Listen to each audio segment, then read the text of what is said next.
Hello, and welcome to the Resume Ready podcast. My name is Brian Schneider, and on today's episode, I'm going to discuss ways to stay unemployed based on some common mistakes people make on their resume. First, though, I want to tell you that today's episode is sponsored by my friends at Bradley Garrett Salon on Brookhaven Circle. The stylists at Bradley Garrett believe that self-care is an important part of a person's need to maintain a resilient, healthy, balanced lifestyle, and that you occasionally need a break from the hustle and bustle of life. When you're at the salon, they make you feel special and allow you to rejuvenate by creating a fun, relaxing, engaging environment where you can laugh, joke, tell stories, and just let you be yourself with no critics or drama. It goes without saying that the stylists are very experienced, and in addition to regular haircuts and trims, they can do highlights, color, and even keratin smoothing treatments. I highly encourage you to check out Bradley Garrett Salon on Brookhaven Circle. Now on to the podcast. How to stay unemployed by making common resume mistakes. Before I discuss some common mistakes people make on their resumes, I think it's important to first review this initial step of the hiring process. Companies receive thousands of resumes every single day, and step one is to eliminate as many resumes as possible, either through the company's automated tracking system, also known as an ATS, or by virtue of an initial scan by a potentially low-level HR employee, or a combination of both. The job of the ATS, or person initially reviewing these resumes, is to trash as many resumes as possible, so the company can truly begin the resume review process with fewer resumes which the company deems more valuable.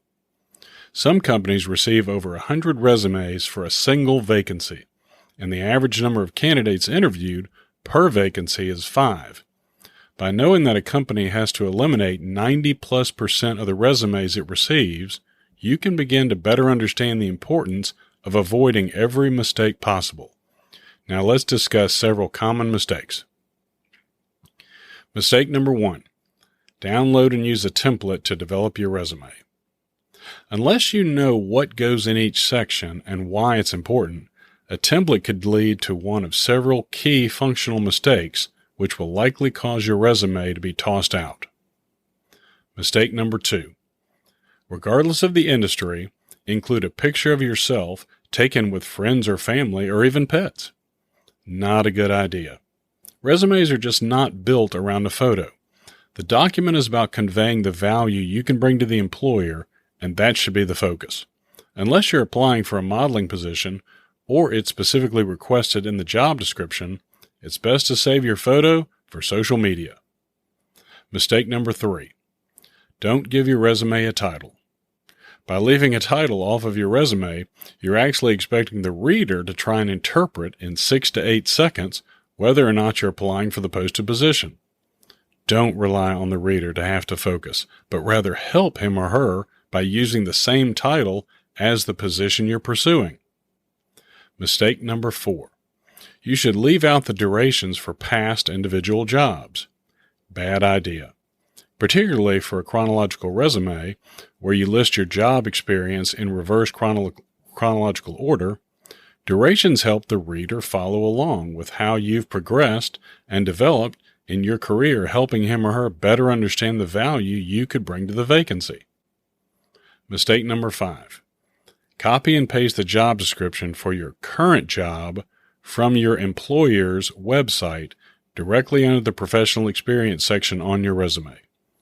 Please, please, please don't do this. Nothing says you could care less about crafting a strong resume than by using such passive language, and the reader is going to recognize it immediately. Instead, create strong achievements from your past jobs which reflect results you helped achieve and the value you can bring to the new position. Mistake number 6. Be sure to include your marital status. No, this is not a bio or social media profile. The reader doesn't care or need to know your marital status, and your resume will likely end up in the trash if you include it. Mistake number 7. List only the name of any schools you attended without regard to the degree you earned. Do not expect to receive credit for the level of education needed if you make this mistake. Employers like to use education as one of the few minimum criteria for certain jobs. Mistake number 8. Use generic references to your job duties and include only a sweeping generalization of what you did in your previous employment. This is not a good idea. You actually need to try and be as specific and detailed as possible with your achievements using strong action verbs at the beginning of each. Mistake number 9. Don't worry about misspellings or grammar. If you want to be dropped like a hot potato, try to scoot a misspelling or typo by a resume screener. With the need to cut over 90% of the resumes to get to only a few people for interviewing, resume screeners are dying for a reason to throw your resume in the trash. Mistake number 10. Don't have anyone proofread your resume. Nothing says you cared less about creating such an important document like having broken sentences or incomplete thoughts in your resume. Readers just aren't going to spend time to figure out what you meant to say. Have at least one or two others proofread your resume to be sure it sounds strong and conveys the right value.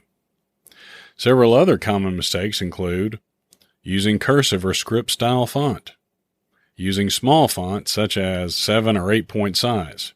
And the last mistake I'll share today is including your salary requirements on your resume.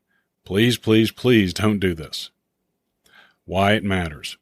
Avoiding these mistakes on your resume matters because your job search will likely end if you don't avoid them.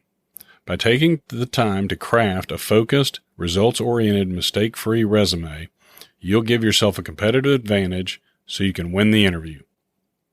Hey everyone, thanks for listening.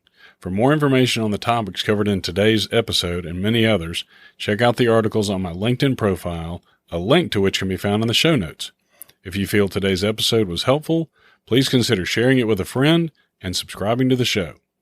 Tune in to Resume Ready next time when I'll be discussing how to write a stronger achievement.